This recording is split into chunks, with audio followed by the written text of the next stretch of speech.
നമസ്കാരം, സിസ്നാസ് വേൾഡിലേക്ക് സ്വാഗതം. ഈ അടുത്തിറങ്ങിയതിൽ വെച്ച് നല്ല മെസ്സേജ് ഉള്ള ഒരു സിനിമ എന്ന് തോന്നിയത് പാച്ചുവും അത്ഭുത വിളക്കും കണ്ടപ്പോഴാണ് കേട്ടോ.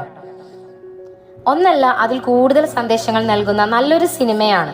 അഖിൽ സത്യൻ എഴുതി സംവിധാനം ചെയ്ത് ഫഹദ് ഫാസിൽ മുഖ്യവേഷത്തിൽ അഭിനയിച്ച പാച്ചുവും അത്ഭുത വിളക്കും. കുടുംബ സദസ്സുകളെ ആകർഷിച്ചുകൊണ്ട് ഈ സിനിമ തിയേറ്ററിൽ മുന്നിട്ട് നിൽക്കുന്ന, അതായത് മിന്നുന്ന പ്രകടനം കാഴ്ചവെക്കുന്നതായാണ് റിപ്പോർട്ടുകൾ. സിനിമ നൽകുന്ന ഒരു പ്രാധാന്യമേറിയ സന്ദേശം സ്വപ്നം കാണാനും കാണുന്ന സ്വപ്നം യാഥാർത്ഥ്യമാക്കാനുള്ള സ്വാതന്ത്ര്യവും അവസരവും സമൂഹത്തിൽ എല്ലാവർക്കും ഉണ്ട് എന്നതാണ്. അതെ, അത് സമൂഹത്തിലെ എല്ലാവരുടെയും അവകാശമാണ് എന്നത്. ഉയരാൻ ആഗ്രഹിക്കുന്ന ഒരു കൊച്ചു മനസ്സിനെ കൈപിടിച്ച് ആ ഉയരത്തിലെത്തിക്കാൻ ശ്രമിക്കുന്ന നല്ലവരായ ഒരു കൂട്ടം ആളുകളാണ് ഈ സിനിമയിലെ കേന്ദ്ര കഥാപാത്രങ്ങൾ. ദാരിദ്ര്യത്തിന്റെയും അറിവില്ലായ്മയുടെയും ഗതികേടിന്റെയും പിടിയിൽ അമർന്ന് സമൂഹത്തിന്റെ ഒരു കോണിൽ പിടഞ്ഞു തീരുന്ന ഒരു വിഭാഗത്തെയും പാച്ചുവും അത്ഭുത വിളക്കും തുറന്നു കാണിക്കുന്നുണ്ട്. ഫഹദ് ഫാസിലിന്റെ പാച്ചു അദ്ദേഹത്തിന്റെ തന്നെ പല സിനിമകളിലെയും കഥാപാത്രങ്ങളെ ഓർമ്മിപ്പിക്കുന്നുണ്ട്.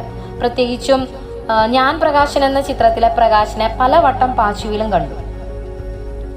സിനിമയുടെ ഗതി നിർണയിക്കുന്നത് പാച്ചുവിനെ സംബന്ധിച്ച് പാച്ചുവിന് ഒരു അത്ഭുത വിളക്കായി മാറുന്നത് വിജി വെങ്കിടേഷ് അവതരിപ്പിക്കുന്ന ഒരു കഥാപാത്രമാണ്.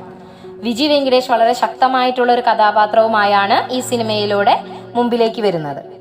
വിനീതും മുകേഷും അൽതാഫ് സലീമുമെല്ലാം, പിന്നെ നെഗറ്റീവ് റോളുകളെ അവതരിപ്പിച്ച നാനിയും സാവിയോയും, പിന്നെ ഇന്ദ്രൻസ്, ഒരു ഗ്രേ ഷെയ്ഡുള്ള ഒരു കഥാപാത്രമായിട്ട് വരുന്ന ഇന്ദ്രൻസും എല്ലാം കഥാഗതിയെ സ്വാധീനിക്കുന്ന കഥാപാത്രങ്ങളാണ്. ചെറിയ റോളുകളെ ഉള്ളൂ എങ്കിലും ഇന്നസെന്റും നന്ദുവും മഹാനയും ശാന്തികൃഷ്ണയും നസ്ലിനുമെല്ലാം ചിത്രത്തിന് മാറ്റുകൂട്ടുന്നുണ്ട്. കഥയുടെ കേന്ദ്രം പക്ഷേ നിധി എന്ന ഒരു കൊച്ചു പെൺകുട്ടിയാണ്.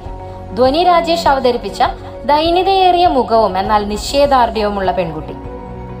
പിന്നെ കുറെ നാളായി സീറോ സൈസ് നായികമാരെ കണ്ട മലയാളിയോട് അഭിനയത്തിന്റെ കാര്യത്തിൽ അഞ്ജന ജയപ്രകാശ് അവതരിപ്പിച്ച ഹംസുധനിയെ അഖിൽ സത്യൻ അഭിമാന പുരസ്സരം പരിചയപ്പെടുത്തുന്നു.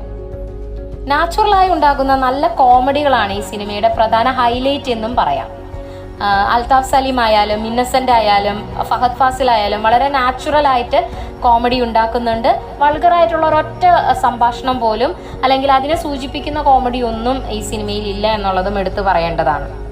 ചെറിയ ചെറിയ ഫ്ലോസ് അവിടെയും ഇവിടെയും ഉണ്ട്. പ്രത്യേകിച്ച് തിരക്കഥയിലാണെന്നുണ്ടെങ്കിലും വലിയൊരു പ്രോബ്ലം മുമ്പിലേക്ക് ഇടുന്നെങ്കിലും അത് ചില സമയത്ത് നമുക്ക് തോന്നും അത് ഈസിയിൽ സോൾവ് ചെയ്യാവുന്നതായിരുന്നു എന്നൊക്കെ.